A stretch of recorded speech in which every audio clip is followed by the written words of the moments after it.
So the Houston Astros have come into town for the first time since the whole cheating scandal was exposed.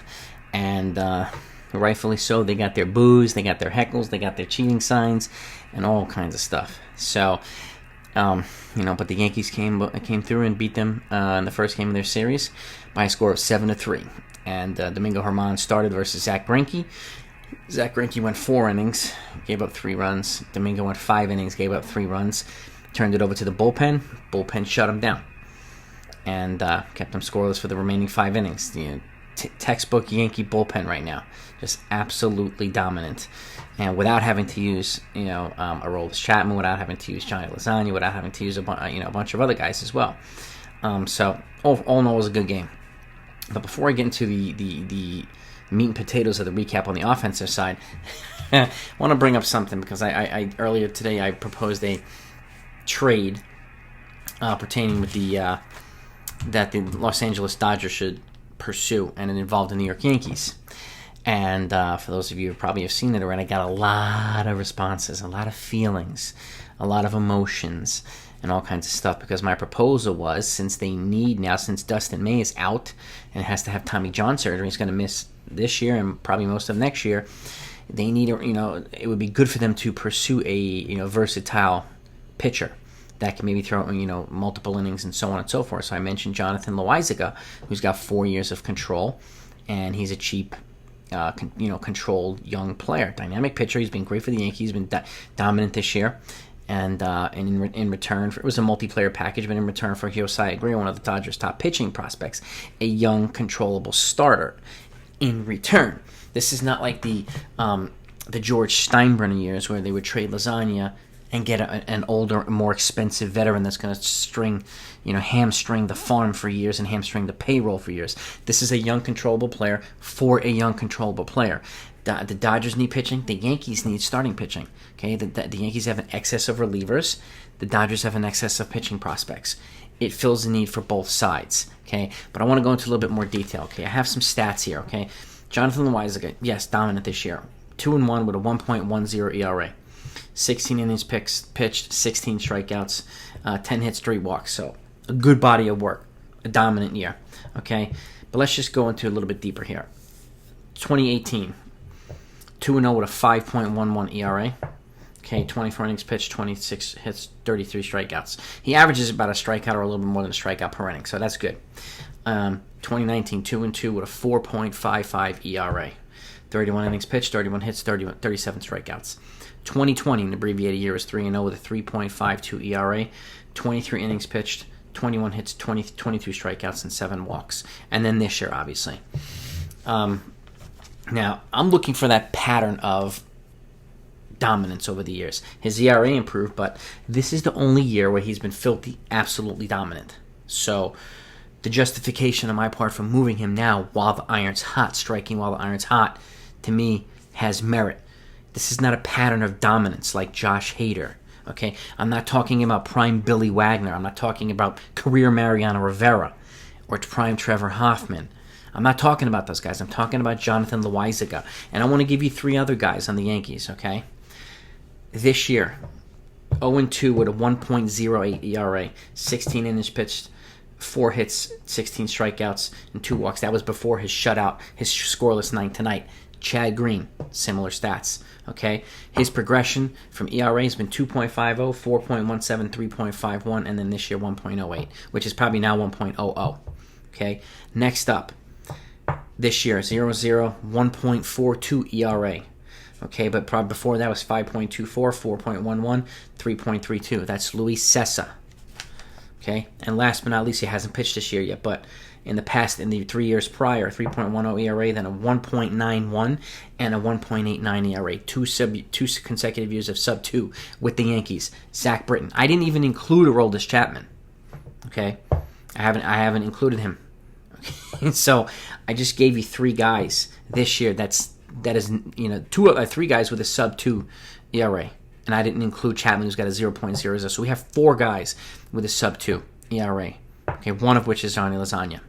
Okay, so like I said, we would be dealing from a position of excess. We have 4 other guys just like him. Okay, so it's something to keep in mind.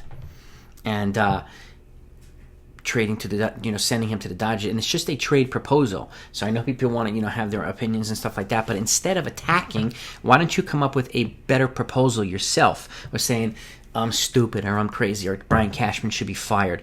Come up with a better trade proposal yourself. And most of the GMs would make a trade like this. They would trade a young controllable pitcher for a young controllable pitcher. Okay?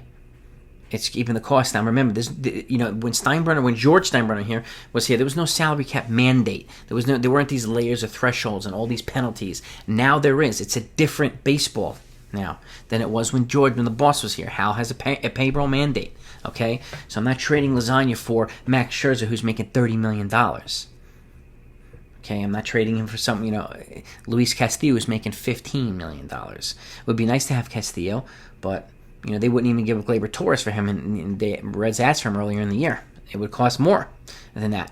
And quite honestly, for this trade here, I think the Yankees should get more in the trade than I asked for because of Lasagna, because he's now proven. But again, there's not a track record of proven dominance. It's this year, not 3 or 4 years consecutively. It's very important to point out. It's very important to keep in mind. Okay? Like I said, striking while the iron's hot. So, again, I don't mind people disagreeing. I don't mind people having views of their own. But the second you start being disrespectful, I remove your comments. You do it again, you're blocked from the channel forever. Period. End of story. I don't care who you are. Okay? That's all I ask, is that people be respectful to other people on this channel. If that's too much, then move on. Okay? And that's it. So, back to the recap. Another 4 hits with Giancarlo Stanton. The dude's on fire.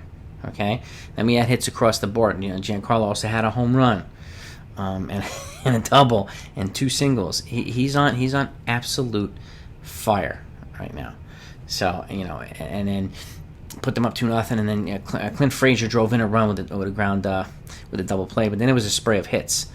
And, there was a bit of troubling news or concerning news today. Well, and that was a collision that happened between Rougned Odor and Martin Maldonado, the catcher from the Astros. There is a chance that Odor might be out for a little while. I mean, he injured his leg, and if you saw it happen, there was a massive hyperextension of one of the legs in the collision. And, I'm hoping that it's not a torn ACL or a torn MCL or whatever. Especially with Luke Voigt just coming, on his way back from a torn meniscus. An ACL is a hell of a lot worse than a torn meniscus. But just hoping that, he had to be carried off the field. But then a few minutes later, he was kind of walking on his own. But it's still concerning. They're going to run some tests on him, and hopefully it's not as bad as we think it is. But and on a bit of good news, Luke Voigt started his rehab now, active rehab. He went 2 for 4 tonight. He had a double and a single, and within about a week or so, he might be back with the team. So I'm hoping that Odor is healthy enough to only miss a few games and come back, because I'd love to have Odor and Voigt. Odor has been pretty valuable since he's come here, and again, at a fraction of the price. Actually, at no price. Yankees aren't paying a dime for him, and he has 2 more seasons that the Texas Rangers are paying for, 100%. So, all in all, it was a good game for the Yankees. They looked hungry today. They looked pissed off. They were like, we're not going to let the Astros beat us. They had that chip on their shoulder tonight, and good. The Astros deserve it. And we've got Jordan Montgomery on the hill tomorrow, and I think we have Gerrit Cole on the hill after that. So this should be a good series, and then Washington's going to come to town, so that should be a good series as well. But Yankees win the first game of the series today, 7-3. Take the game, so a lot of tidbits of good news, and it's good to see the Yankees will continue winning. And now the Yankees not only have one of the best records in baseball over the past 2 weeks, they're over 500 now, 15-14. So they've gone from multiple games under 500 to 1 game over 500. So they are on a good roll.